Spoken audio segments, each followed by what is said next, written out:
साथ संगत हमेशा महात्मा कहते हैं कि भक्ति की शुरुआत घर से होती है, यानी किसी चीज का केंद्र बिंदु होता है। जैसे आप गोला खींचते हो, उसका भी एक केंद्र दिया जाता है, तो उस केंद्र से ही गोला बनता है। इसी तरह से भक्ति का केंद्र बिंदु घर है। तो घर हमारा दो है, एक असली और एक नकली। यानी एक हम कहाँ से आए हैं, जहाँ से मेरी उत्पत्ति हुई है, ईश्वर अंश जीव अविनाशी, तो असली घर है। तो पहले हम असली घर को जानेंगे, और जब तक जानेंगे नहीं तब तक भक्ति की शुरुआत नहीं होगी। संपूर्ण अवतार वाणी में साहसा जी ने कहा कि जग ना जाने भक्ति क्या है, हरि को पाना भक्ति है। यानी अपने असली घर को पहले पाइए, जिसकी आप भक्ति कर रहे हो। और दूसरा नकली घर है, जिस घर में हमारा जीवन यापन होता है, जिस घर में हमारे शरीर की उत्पत्ति हुई है, और जहां से मेरा अस्तित्व बना है, और आधार कार्ड भी उसी अस्तित्व का है हमारा। तो यहां से भी भक्ति की शुरुआत है। तो भक्ति में हमारा नकली घर में मेरा परिवार भी आता है। तो जब हम इसके आदेश को मानेंगे, इसके बनाए हुए कानून को हम मानेंगे, तब भक्ति की हमारी शुरुआत होगी। आज इस समय गणेश उत्सव चल रहा है। इसके बारे में कहा जाता है कि कोई भी काम शुभ संसार के लोग करते हैं तो गणेश पूजन से ही करते हैं। जैसे हनुमान जी की पूजा बहुत ज्यादा होती है, वैसे गणेश की भी। तो कहा जाता है कि एक बार माता पार्वती जी को लड्डू मिला था। तो उस लड्डू को पाने के लिए भगवान शंकर और पार्वती जी के दो पुत्र थे, कार्तिकेय और गणेश जी। दोनों में छीना झपटी हुई। तो माता पार्वती जी ने कहा कि जो पृथ्वी और आकाश का चक्कर लगा करके पहले आएगा, उसी को ये मिलेगा। तो गणेश का वाहन चूहा था। चूहा आप देखते हो कितनी रफ्तार चलता है। और कार्तिकेय का वाहन गरुड़ यानी मोर थे, वो तेजी के रफ्तार से उड़ने वाला। तो उन्होंने सोचा कि मैं अपने वाहन से उड़कर जल्दी आ जाऊंगा। तो कार्तिकेय वाहन से उड़ करके चले और धरती और आकाश का चक्कर लगाने लगे। तो गणेश जी ने माता पार्वती और भगवान शंकर जी दोनों को पास में बैठा करके चूहे पर सवार होकर के उनका एक चक्कर लगा लिया और बगल में आकर बैठ गए। काफी समय बाद जब कार्तिकेय जी लौट करके आए, तो लड्डू माता पार्वती जी ने गणेश जी को दे दिए थे, क्योंकि पहले चक्कर लगाकर आ गए थे। तो कार्तिकेय जी ने देखा कि गणेश तो अभी यही है, अब मैं तो चक्कर लगा कर आया, लड्डू उनके हाथ में है। तो पूछे माता जी ये क्या बात है?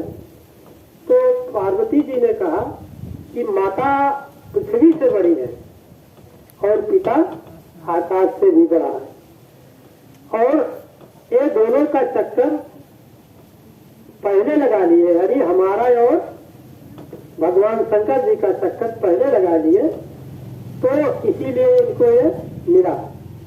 तो आप भी जिस घर में है, क्या आप अपने माता पिता का सम्मान करते हैं, उनके आदेश को मानते हैं, बातों को जीवन में धारण करते हैं, सेवा सत्कार करते हैं?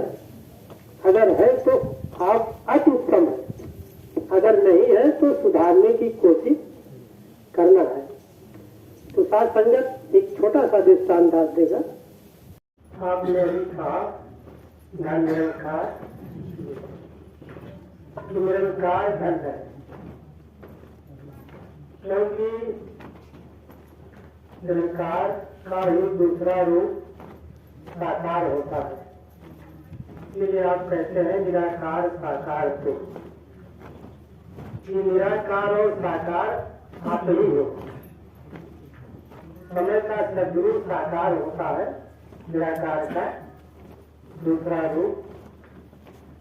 तो सात्संगत निरंकार को हम धर्म इसलिए कहते हैं, निरंकार के द्वारा यह मानव जीवन मिला है। और इसी बात को श्री रामचरित मानस में कहा जाता है, बड़े भाग मानुष का पावा। तो हम बड़े भाग वाले हैं, तो इसीलिए निरंकार को धन देते हैं, क्योंकि इसकी कृपा से मिला। लेकिन इसके बाद भी कुछ चीजें और धन्य मानी गई है। गुरु गीता में भगवान शंकर जी ने माता पार्वती जी से कहा कि धन्य माता पिता धन्य, गोत्र धन्यम कुलोद्भवा, धन्य बद्धा देव गुरु पिता। कि माता भी धन्य होती है और पिता भी धन्य है। कौन माता और पिता धन्य है? गोत्र धन्यम कुलोद्भवा, वो गोत्र धन होता है और एक परिवार धन होता है, वो पृथ्वी धन होती है। कौन? यह प्रसाद गुरु भक्तिता, जिसमें गुरु भगत पैदा होता है, रहता है। जिस माता की कोख से गुरु भगत पैदा होता है, तो माता और पिता धन होते हैं। गोत्र, जिस गोत्र में भगत पैदा होता है और जिस परिवार में, और तो परिवार बहुत है, बहुत से मानव धरती पर पैदा है, उसकी महत्ता नहीं दी जाती। रावण की बात अभी आई थी, कबीर साहब ने लिखा कि 1 लाख पूत 1.25 लाख नाती, रावण है दिया नबाती। इतना बड़ा परिवार था कि 1 लाख पुत्र थे और नाती की संख्या 1.25 लाख थे। लेकिन उसको धन नहीं माना गया, क्योंकि वो गुरु भगत नहीं था। लेकिन राम 4 भाई थे, उन्होंने भगवान का रूप धारण किया। लोग उनको भगवान कहते हैं। एक मानव मानव न बनता, एक मानव भगवान बने। कहे अनुसार एक ही वस्तु जो बुझे इंसान बने। यही एक वस्तु जो निरंकार है, इसी को जो जान लेता है वो इंसान हो जाता है, वही गुरु भगत होता है। जो समय से सदगुरु से ज्ञान ले लेता है, इसी को जान लेता है, जो ज्ञान आप पाए वही गुरु भगत होता है। उसी की माता धन्य होती है, उसी का पिता धन्य होता है, उसी का गोत्र धन्य होता है और वही परिवार धन्य होता है। और वो जहाँ जाता है वो स्थान भी धन्य है। आज चिड़ई का स्थान धन्य है कि जहाँ पर गुरु भगत बैठ करके निरंकार की चर्चा कर रहे हैं। और समय का सदगुरु धन्य होता है, जो जीवन जीने की दिशा प्रदान करता है। नहीं तो हम भी गलत रास्ते पर, जैसे संसार आज घूम रहा है, उसी तरह से घूमते। लेकिन इसकी कृपा है कि जो इस निराकार का ज्ञान दे करके आज जीवन जीने की कला दिखा रहा है। हम यहाँ पर कहते हैं कि सीखने के लिए आते हैं, तो हम यही सीखने के लिए आते हैं कि जीवन कैसे जिया जाए। हम मानव है तो मानव बनकर दिए, मानवीय गुणों से युक्त होकर के दिए, तब एक मानव मानव न बनता, एक मानव भगवान बने। एक मानव मिलता महाराज धन निरंकार जी, कहिए भगवान क्या समाचार है, हाल चाल सब ठीक ठाक है? हाँ महाराज सब ठीक ठाक है। लेकिन एक होता है बगल से चला जाए तो उसको गाली देते, क्या जाने दो जाने दो। यहाँ से कहीं कोई बैठ करके बात करता है, कुछ लोग कहते हैं कि कब यहाँ से चला जाए। तो आज साधने से समय का सदगुरु मानव बना रहा है। आओ प्रभु का दर्शन कर लो, ऐसे सब इंसानों को सदगुरु मानव बना रहा है, मेरे सब हैवानों को। आज मानवीय गुण दिखाया जा रहा है, यहाँ है मानवता बताई जा रही है, इंसान को इंसानियत का पाठ पढ़ाया जा रहा है। तो दाता कृपा करे सभी को कार जी। साथ संगत, आपने अपने घर पर अनुभव किया होगा, एक बुझा हुआ दीपक अगर रात में रख दिया जाए तो उसके पास से गुजरने वाले लोग अंधेरे में ठोकर खा करके गिर पड़ेंगे, या सांप को रस्सी समझकर उठा लेंगे या रस्सी को सांप समझ करके छोड़ देंगे, यानी भ्रमों में पड़ जाएंगे। लेकिन अगर एक जलता हुआ दीपक रख दिया जाए तो सारे अंधेरे दूर हो जाते हैं, सारे भ्रम मिट जाते हैं। रस्सी समझ में आती है, सांप में समझ में आता है, और जहाँ ठोकर खाना रहता है वहाँ संभल कर जाना होता है। यही स्थिति ज्ञान की अवस्था की होती है। जब ज्ञान होता है तो जीवन में प्रकाश आता है। जब प्रकाश आता है तो सारे भ्रम समाप्त हो जाते हैं। ब्रह्म की प्राप्ति, ब्रह्म की समाप्ति। आज समय के सद्गुरु की असीम कृपा है कि जीवन में ब्रह्म ज्ञान मिला हम और आपके, जो कि सारे भ्रम समाप्त हो गए और भ्रम के साथ साथ मोह भी चला गया। मोह सकल व्याधिन कर मूला, सभी दुखों की जड़ मोह है। इसीलिए पहले प्रण में तन मन धन आपका ले लिया गया, क्योंकि मोह इसी से होता है। किसी को तन का मोह है, किसी को धन का मोह है, और किसी को मन का मोह है। महाभारत का युद्ध तन का मोह ही का कारण बना था। तन से जितने भी रिश्ते नाते होते हैं वो तन से होते हैं। पुत्र, भाई बहन और रिश्ते ये सब शरीर से जुड़ते हैं। तो दुर्योधन को अपने पुत्र से मोह था। यहाँ तक कि अंतिम समय में जब महर्षि व्यास जी समझाने गए थे, और अंतिम समय में महर्षि व्यास जी ने यही कहा था कि आप दुर्योधन के मोह में मत पड़िए। अगर युद्ध हुआ तो दोनों तरफ से आपके ही पुत्र मारे जाएंगे, चाहे पांडव के पक्ष के मरे या कौरव के पक्ष के मरे। इसलिए आप अपने कर्तव्य का पालन कीजिए। आप राजा हो तो राजा का जो कर्तव्य होता है वही निर्वाह कीजिए। तो एक ही पुत्र मोह के कारण महाभारत में कौरव पक्ष के 100 पुत्र मारे गए और सारी सेना भी मारी गई। थोड़ा सा बचे थे, सिर्फ 3 कौरव पक्ष के 3 ही बचे थे। तो साथ संगत, जब ज्ञान आ जाता है तो सारे भ्रम और मोह समाप्त हो जाते हैं। तो मोह सकल व्याधिन कर मूला, तो सारे दुख जो है दूर हो जाते हैं। आज समय का सद्गुरु भ्रमों से निकाल करके सुखों की ओर ले जा रहा है। दास इन्हीं चंद शब्दों से इजाज़त चाहता है। प्यार से कहिए धन निरंकार जी। में देख रहे हैं बादल घुमर रहे हैं, लेकिन जब बरसात करते हैं तो किसान खुशहाल हो जाता है। इसके पहले बरसात नहीं हो रही थी, चारों तरफ त्राहि मची थी। यहाँ तक कि लोग कहते थे कि भाई वाटर लेवल बहुत कम हो रहा है, पानी की समस्या बढ़ गई है। लेकिन बादल जब बरसात करने लगे तो हर जगह हरियाली और खुशहाली आ गई। जिधर देखो उधर हरा ही हरा दिखाई दे रहा है, और जिधर देखो किसान खुशहाल है।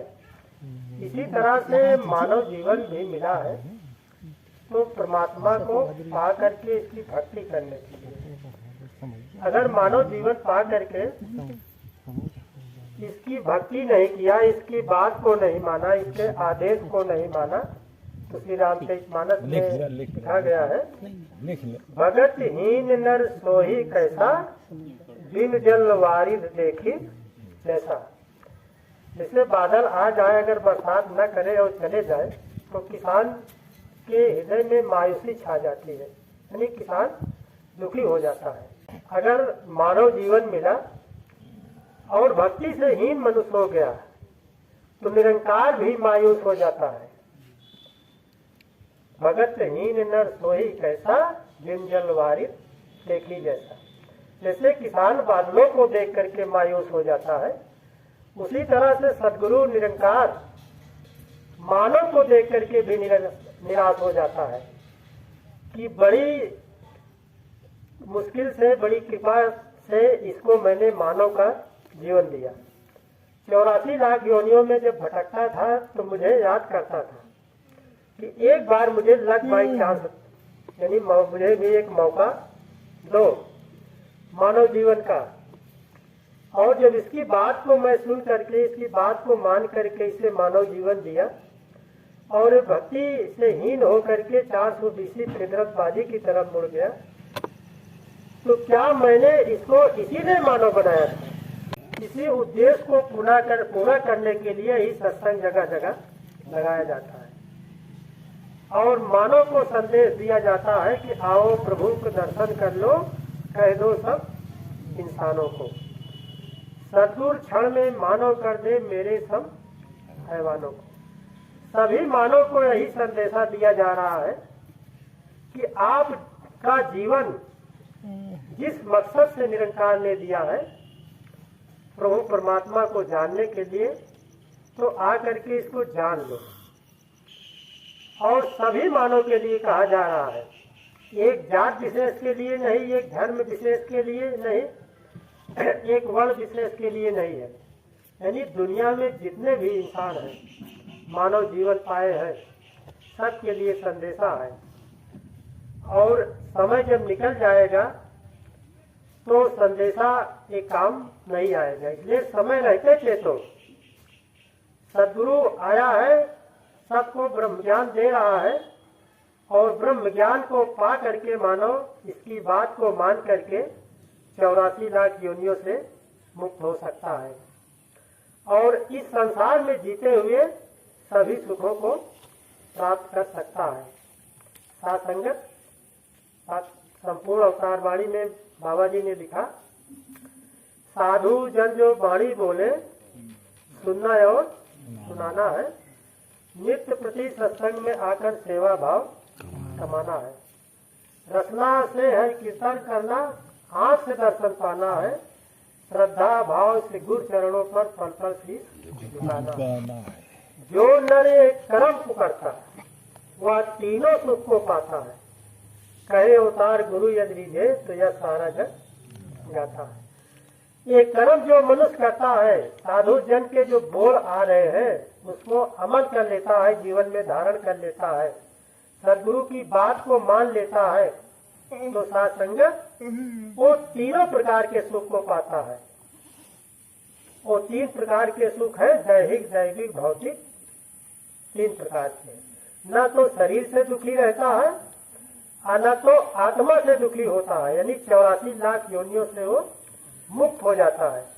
और न तो उसे भौतिक पदार्थों की कमी रहती है, यानी रहन सहन में जो भौतिक पदार्थ है सारे उसको प्राप्त होते हैं। क्योंकि सद्गुरु इसीलिए आया है, सद्गुरु आता है जग में सुखिया करने कुल संसार। पूरे संसार को सुखी करने के लिए आज समय का सद्गुरु माता सुदीक्षा सविंदर हरदेव जी महाराज के रूप में आया है और समस्त मानव को सुखी होने का संदेशा दे रहा है। और इसकी बात को सुन करके, इसकी आवाज को सुन करके जो मान लेगा उसको लोक और परलोक दोनों लोकों में सुख को प्राप्त करेगा। यही संदेशा आज निरंकारी मिशन जन जन को दे रहा है। साथ इन्हीं चंद शब्दों से इजाजत चाहता है। प्यार से कहिए।